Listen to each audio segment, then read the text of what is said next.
Thomas Hartung.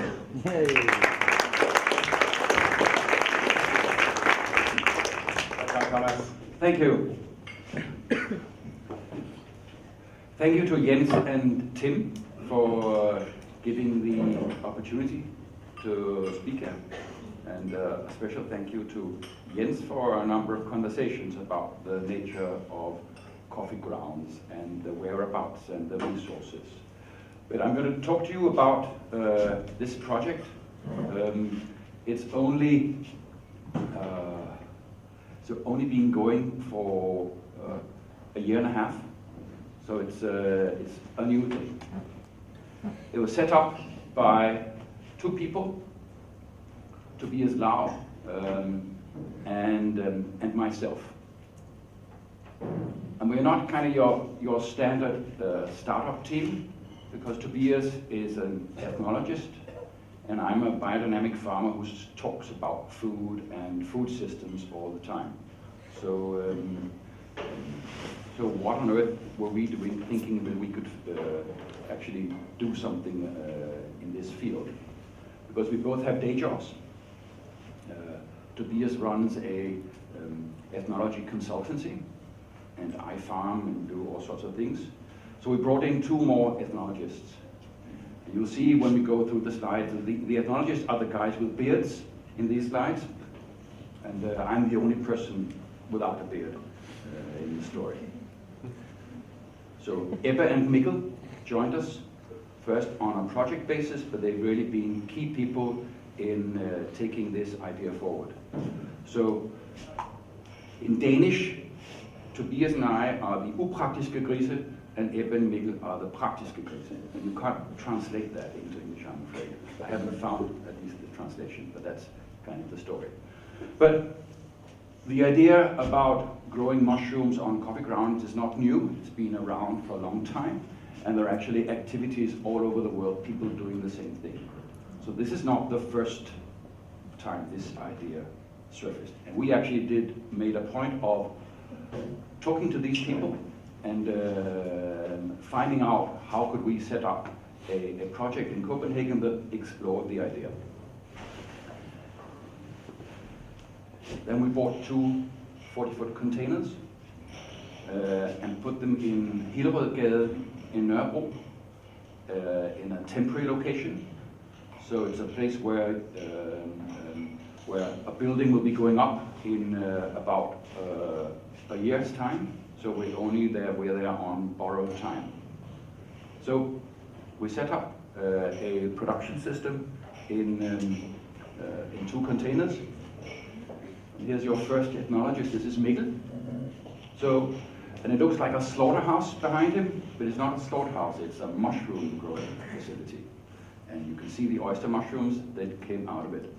And I'll show you some of these mushrooms a little later.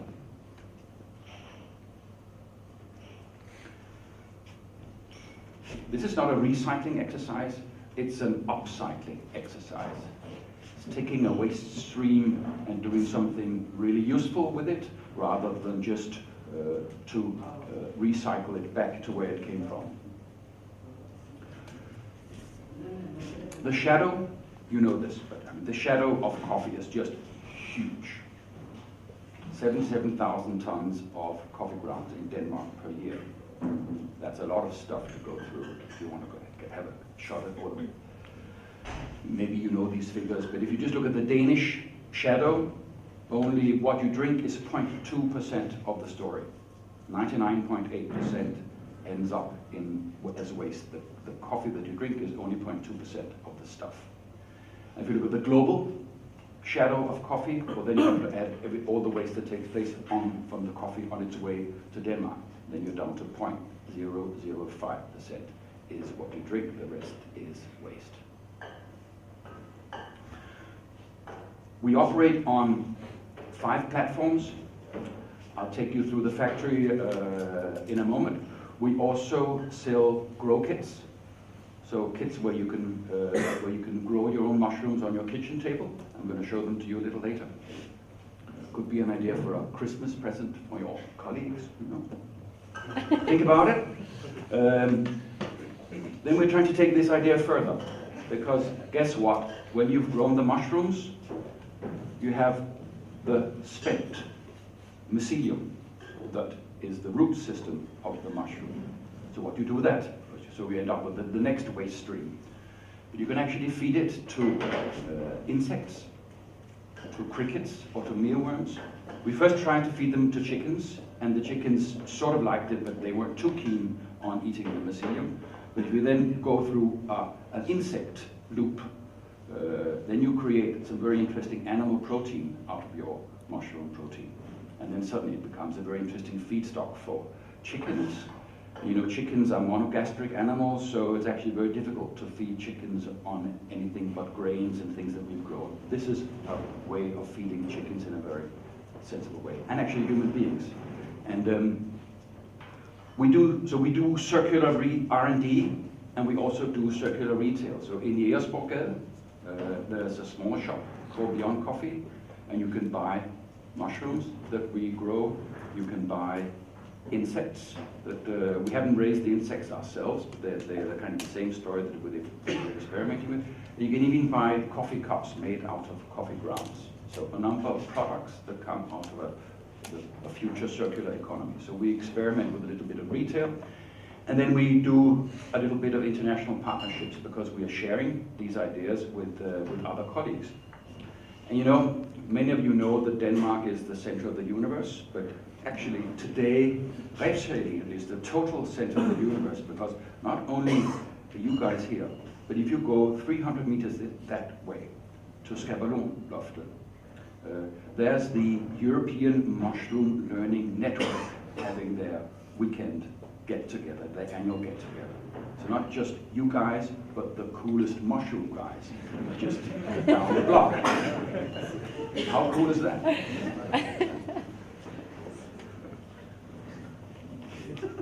This is Tobias. He's the good ethnologist, and this is the badass ethnologist. And he's sitting on an electrical bicycle that goes around Copenhagen and picks up coffee grounds and brings it to Nørrebro. So if you see a guy on an electrical bicycle with a box behind it, that's coffee grounds moving. Some of them actually from some of Europa's canteens around Copenhagen, moving the coffee grounds back to Nørrebro to make the mushrooms.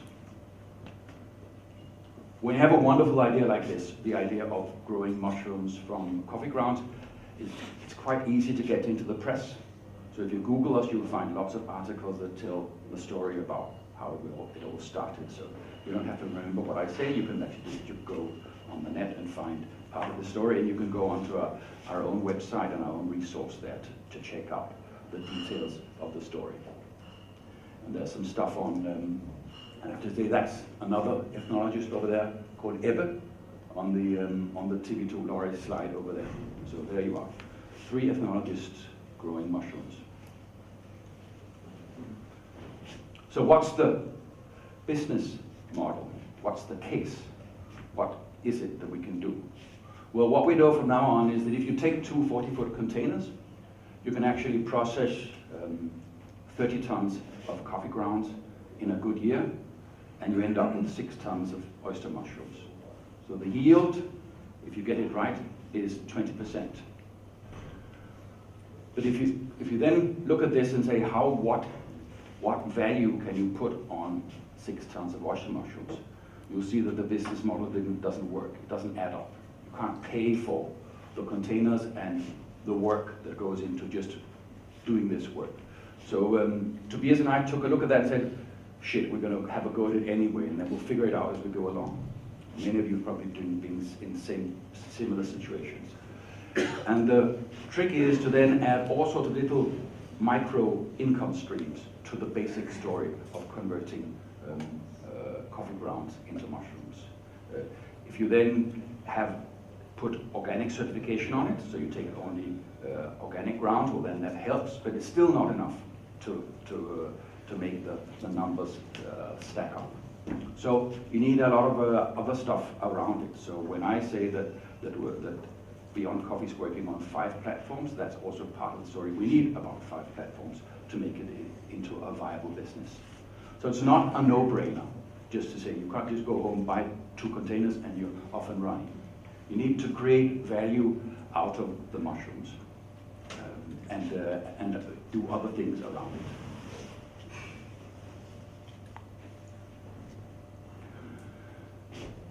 I told you a little about what we do, that we not only do we grow mushrooms, we also raise insects, do these things. And we're also looking at other waste streams, because as a civilization we have these huge waste streams that we don't think about. So, and the beverage industry, and you're in the beverage industry, is just prolific with waste. Think of all the juice pulp. Think about all the malt from breweries. These are just massive millions and millions of tons of stuff that just goes to waste. So what we are not necessarily going to stick with coffee. So we usually say that it's the beyond that's more important than the coffee. For you, it's the coffee that's more important than the beyond. But for us, actually, coffee is just an example of a future circular economy.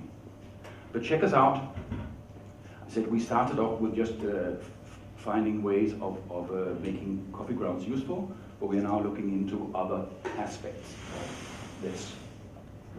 Now, I'm going to round up with a joke. It's a very short joke. I'm sure you tell coffee jokes to each other. Here's a mushroom joke. A mushroom walks into a bar.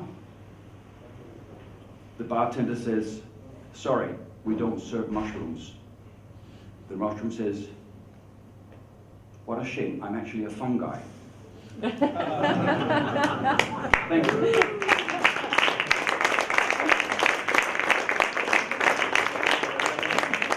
The bartender didn't serve mushrooms, but I'm going to serve mushrooms. So in a moment, we're going to bring in some mushroom soup. Just a taste, small taste of mushroom soup. It is mushroom. The mushrooms came from the factory,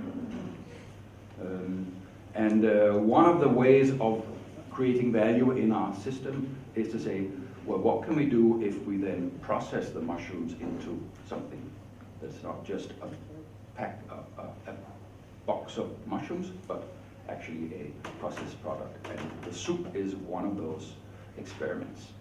And it's the first batch of soup that we ever did. So this is this is the world premiere, in Østerssopp at least, of this mushroom soup. But before we have the mushroom soup, I'm perfectly happy to take questions. Klaus?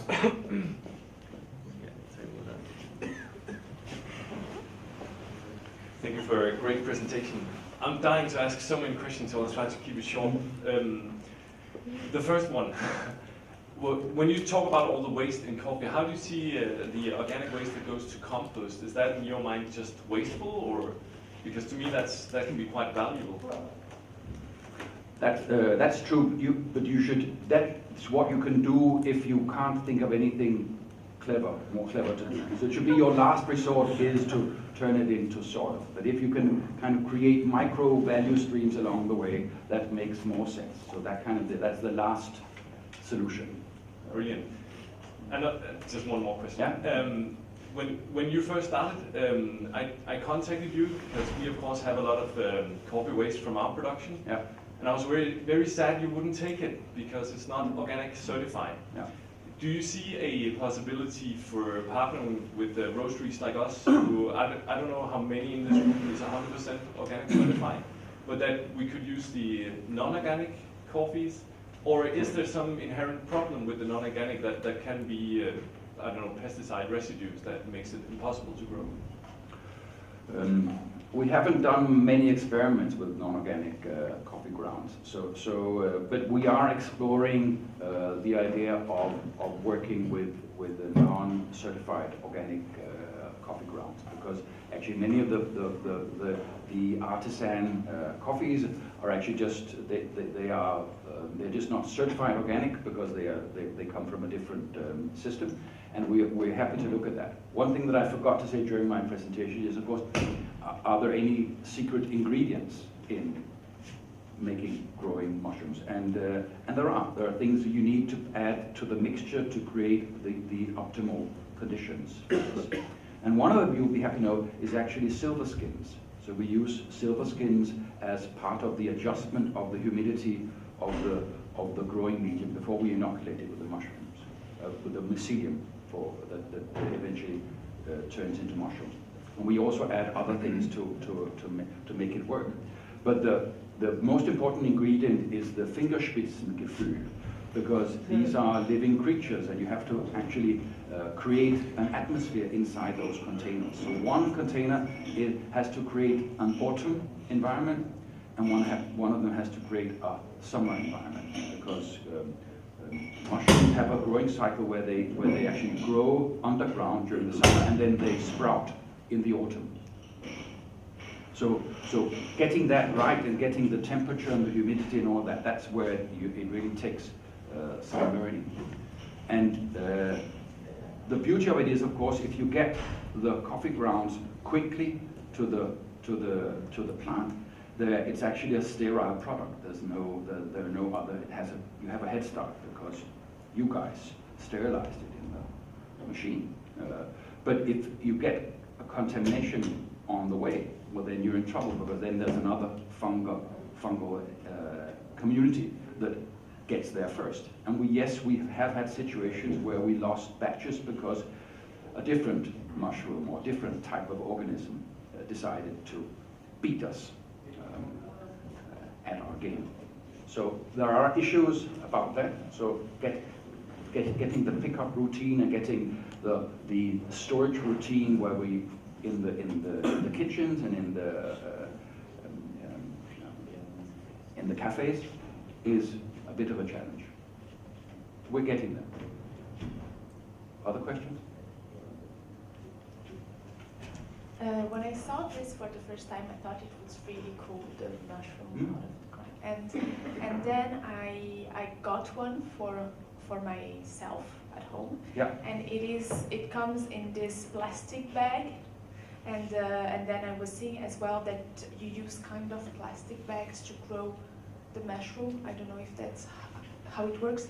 And then I was quite disappointed because you were reusing something, but then there is a lot of plastic bags involved in the process. I was wondering if you have thought about it or if you have any solutions.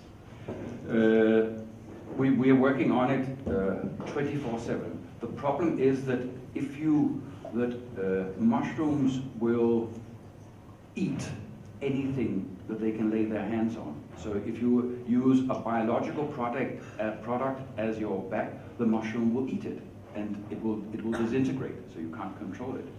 So we haven't found a purely biological product that could serve as the container. But what we do is we use bioplastics. So they're not fossil fuel based bags. And the paint pots, the grow yourself kits come with, it's a recycled plastic bucket that we use. So we go as far as we can, but we're still looking for biological products so we can avoid. But what we do is we use bioplastic that don't come from a fossil fuel resource. So that's as far as we've been able to get right now. So coming back to Klaus and Coffee Collective, so instead of delivering the grounds to you, couldn't they just put up their own garden where they are? He says that we don't make money. Yeah, but We don't make money. I think what we found is that as we're fine tuning. I mean, the one in Nørrebro is version 1. Now we're kind of working on version 2, where we use some of the experiences so far to create a one that works better, has a higher productivity, and so on and so forth. But the beauty of this is that Copenhagen, they should be all over the place. and it should be a distributed model. So we don't want a huge factory in one place in Copenhagen. We want just lots of these little units all over the place. Yeah, so That's actually really- he could start tomorrow. But the food authorities are a little tricky. Oh yeah, I guess so. I was just saying the food authorities are quite picky with this because, ideally I would just turn our attic or a room in the back into this production on our own, but it's not that simple, unfortunately. And also, I think so far you can only grow oyster mushrooms. You experimented with other types because oyster mushrooms is a little tricky to cook. We're working on it, but it is the most, it is the easiest mushroom to grow. Other mushrooms are a lot more difficult to grow, but we're working on it. We like to broaden the product base as we move along. Yeah, got a question from Adrian. Hello there. You were talking about the way you produce the mushroom, which is very interesting actually, but you didn't mention something that worries a lot to us here, and it's the flavor. Mm-hmm. Do you notice any difference in the flavor if you compare to a normal oyster mushroom? Or no? Does it taste like coffee? No. That was, of course, a huge concern. Would these be kind of strange mushrooms? But funny mushrooms? No, they're not. Just perfectly straightforward oyster mushrooms. So they don't take up the.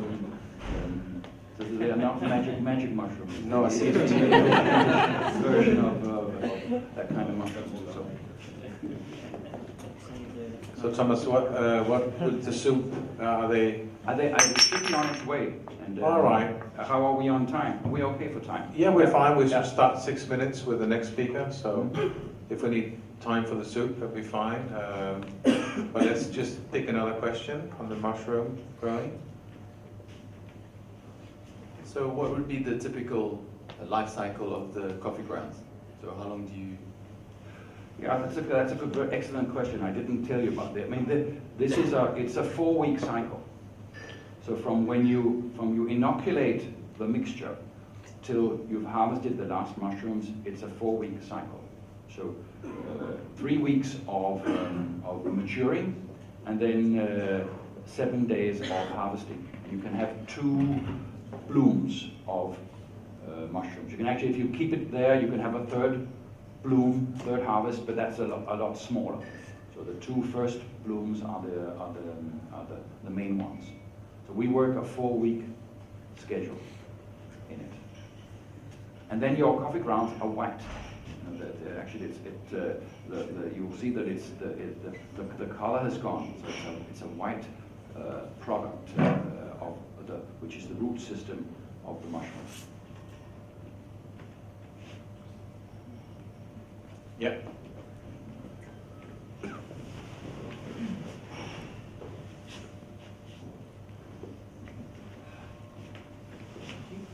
Hi. Going back to your other products besides the mushroom growing part, you said you do recycling of coffee producing coffee cups. Yeah. Would they be? This is partly a question and also a suggestion.